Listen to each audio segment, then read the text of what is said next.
Welcome to Amresh Misra Speaks, and we are going to elaborate about an interesting development, post-poll development. मैं आपको एक ऐसी चीज़ के बारे में बताने जा रहा हूँ जिसके जो हिंदी भाषी क्षेत्रीय लोगों में शायद बहुत ज़्यादा नहीं जानी जाती है, और हमारे साथ आप अंत तक बने रहिए। अब देखिए इस आदमी की शक्ल देखिए, see the picture of this man. He is none other than Adanda Kariappa. ये अडंडा करियप्पा हैं जिन्होंने पिछले साल एक बड़ी कंट्रोवर्सी क्रिएट की थी, और ये एक किताब लिखी थी और एक नाटक भी लिखा था, the real dreams of Tipu Sultan Kanasugalu, और जिसमें इन्होंने ये कहा था कि टीपू सुल्तान को अंग्रेजों ने नहीं, दो गौड़ा चीफ्टन्स यानी वोकलिगा कम्युनिटीज के दो चीफ्टन्स नंजे और उरी गौड़ा ने मारा था। अब ये क्या था, ये पूरा खेल था बीजेपी का कि वोकलिगा वोट, जो कि डीके शिव कुमार कांग्रेस के चीफ हैं, वो भी वोकलिगा हैं, और वोकलिगा या तो जेडीएस के साथ रहे या कांग्रेस के। और बीजेपी की बहुत कोशिश थी, सीटी रवि बीजेपी के लीडर यहाँ हैं, बीजेपी की बहुत कोशिश थी कि किसी तरह से वोकलिगा वोट उसकी तरफ आए। तो ये एक चीज़ क्रिएट की। अब सांस्कृतिक राष्ट्रवाद यही होता है, वो इतिहास को फिर से लिखना चाहता है, चाहे वो मनगढ़ंत हो, चाहे वो किसी भी तथ्य पे बेस्ड ना हो। अब इसमें कोई तथ्य नहीं था कि टीपू सुल्तान को दो गौड़ा चीफ्टन्स ने मारा, इसका कोई तथ्य नहीं।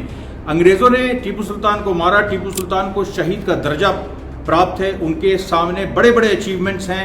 अमेरिकन वॉर ऑफ इंडिपेंडेंस तक पे उनका प्रभाव था, रॉकेट टेक्नोलॉजी के वो जनक थे जो अंग्रेजों ने खुद माना।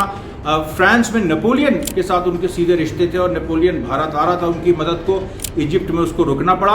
और टीपू सुल्तान अंग्रेजों से लड़ते हुए मारे गए, इसके ढेर सारे पिक्चर्स हैं, पेंटिंग्स हैं, इसके बहुत सारे सबूत हैं, हर तरह की, कन्नड़ भाषा में भी है, हिंदी में भी, इंग्लिश में भी। फिर भी ये जो अनंदा करियप्पा साहब हैं, ये इन्होंने एक किताब लिखी थी पिछले साल, जिसमें इन्होंने कहा कि दो गौड़ा चीफ्टन ने उनको टीपू सुल्तान को मारा। अब ये अडंडा करियप्पा के साथ फिर क्या हुआ, फिर इनको बीजेपी सरकार ने, क्योंकि 2022 में बीजेपी सरकार थी, बीजेपी सरकार ने इनको जो रंग नायना नाम की एक बड़ी संस्था है, कल्चरल थिएटर इंस्टीट्यूट है मैसूर में, वहाँ का उसका चीफ बना दिया। और उस चीफ बनने के बाद इन्होंने सांस्कृतिक काम तो चलिए जो किए, ये राजनीति में उतर आए, और इन्होंने जो कोडागू कूर्ग जिला है उसके दो बीजेपी एमएलए जो अचन्ना राजन और बोपैया, इन दोनों के लिए चुनाव प्रचार में उतर आए। और चुनाव प्रचार में इन्होंने क्या कहा, इन्होंने चुनाव प्रचार में कहा कि कांग्रेस को वोट देना बीजेपी को वोट देना काशी यात्रा जाने के समान है, और कांग्रेस को वोट देना वैश्याओं और भड़वों के समान है। ये इनकी भाषा थी, that a vote for BJP is like Kashi यात्रा and a vote for Congress is a vote for pimps and prostitutes। और इसके लिए इलेक्शन कमीशन ने इनके खिलाफ शिकायत भी दर्ज की, और अब इन्होंने जैसे ही देखा माहौल बदला, इन्होंने तड़ से रिजाइन कर दी। और यही नहीं, पिछले साल कर्नाटक में जब नरेंद्र मोदी कर्नाटक आए, तो बीजेपी ने यहाँ पर उनके स्वागत में द्वार बनाए। उस द्वार में इन्होंने दो ये जो कैरेक्टर्स हैं, निंजे गौड़ा और उरी गौड़ा, जिनके बारे में इन्होंने लिखा कि टीपू सुल्तान को मारा, उनके बाकायदा द्वार बनाए गए। और वो द्वार लेकिन उनके थे ही नहीं, क्योंकि नंजे गौड़ा और उरी गौड़ा तो काल्पनिक चरित्र है, जो कि बाद में खुद अडंडा करियप्पा ने माना कि वो काल्पनिक चरित्र है, लेकिन उनके द्वार बनाए गए। लेकिन वो द्वार किसके थे, उस द्वार में जो तस्वीर थी वो किसकी थी, वो तस्वीर थी मारुथु ब्रदर्स की। मारुथु ब्रदर्स कौन है, मारुथु ब्रदर्स वो हैं जो 1801 में, टीपू सुल्तान 1799 में उनकी डेथ हो जाती है। मारुथु ब्रदर्स वो हैं जो 1801 में अंग्रेजों के खिलाफ रानी वेदी नचारी के लिए, जो शिवगंगा की महारानी थी, उनके लिए लड़ते हुए 1801 में मारे गए थे। अंग्रेजों ने उनको फांसी दी थी। टीपू सुल्तान को अंग्रेजों ने मारा, मारुथु ब्रदर्स को अंग्रेजों ने मारा। और निंजे गौड़ा और उरी गौड़ा का कोई प्रमाण नहीं है कि उन्होंने टीपू सुल्तान को मारा, बल्कि उल्टे प्रमाण है कि टीपू सुल्तान की सेना में भारी मात्रा में गौड़ा, लिंगायत, कुरुबा और तमाम जो कर्नाटक की जातियां वो थी।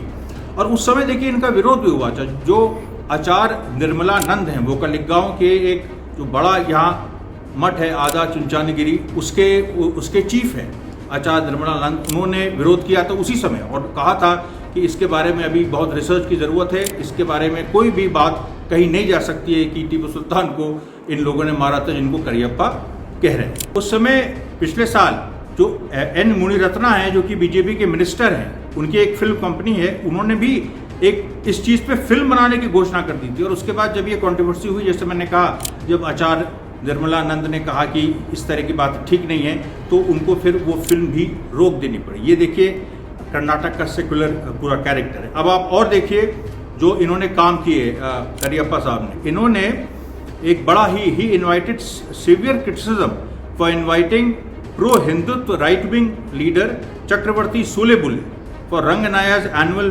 Festival Bahuroopi in 2021। रंगनाया का एनुअल फेस्टिवल होता है बहुरूपी, और उसमें इन्होंने चक्रवर्ती सूलेबुले नाम के एक बहुत ही कंट्रोवर्शियल, जो कि अपने हिंदुत्व के वही मतलब बहुत सारे जो झूठ बोलने के लिए फेमस है, उनको इन्होंने इनवाइट किया और बड़ा विरोध हुआ इसका। उसके बाद एक और चीज़, Kariappa was also accused of misrepresenting a play by Jnanpith awardee Chandrashekhar Kambar, Sambhashiva Prahasana. अब संभाशिव प्रहसन नाम का प्ले चंद्रशेखर कंबार ने लिखा था, जो कि एक ज्ञानपीठ अवॉर्डी है, ज्ञानपीठ अवार्ड मिले, और करियप्पा ने उसको भी एक सांप्रदायिक कम्युनल एंगल से देखना शुरू कर दिया। तो चंद्रशेखर कंबार ने इसका विरोध किया, और यही नहीं, सांप्रदायिक एंगल से ही नहीं देखा, बल्कि उस नाटक में इन्होंने ये डिपिक्ट करने की कोशिश की करियप्पा ने कि डीके शिव कुमार और सिद्धारमैया, जो अभी कांग्रेस के दो बड़े लीडर हैं, उनको विलेन के रूप में दिखा दिया। अब आप बताइए, तो ये जो इस तरीके, और इसके खिलाफ जो है जो संभाशिव प्रहसन है, उसके जो ऑथर चंद्रशेखर कंबारा, जिनके प्ले में इन्होंने ये सब हेरा फेरी की, उन्होंने मैसूर सिटी पुलिस कमिश्नर को कंप्लेन भी की। तो देखिए साथियों, ये आपके सामने एक है, एक जो अभी देखिए और भी विकेट सांस्कृतिक राष्ट्रवाद के गिरेंगे, इतिहास के बारे में मनगढ़ंत झूठी बातें नहीं की जा सकती।